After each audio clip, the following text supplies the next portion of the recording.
mettre dans la lampe de pétrole.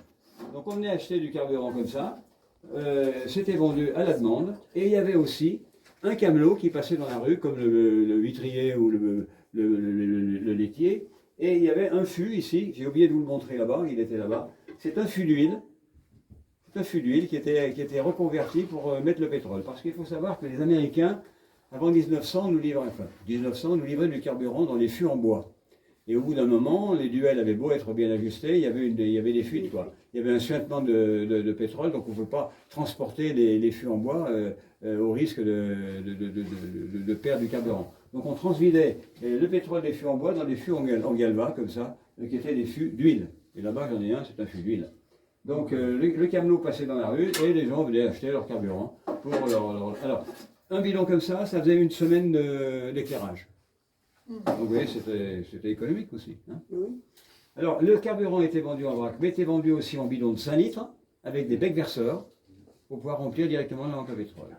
Après, on a vendu le carburant pour les voitures. Alors, avec des bidons de 5 litres toujours, tous les bidons, il faut savoir que tous les bidons étaient plombés. Il y avait un plomb de sécurité.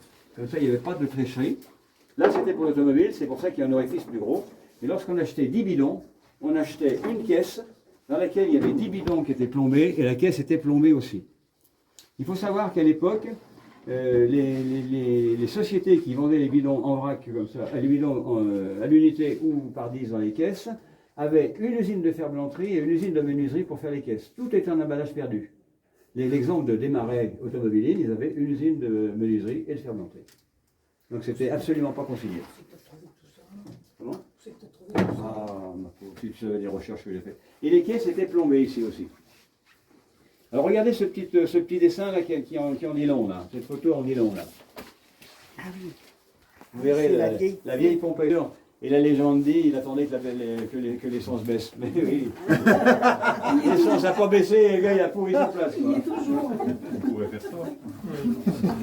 Alors après, on a ici 4 pompes américaines.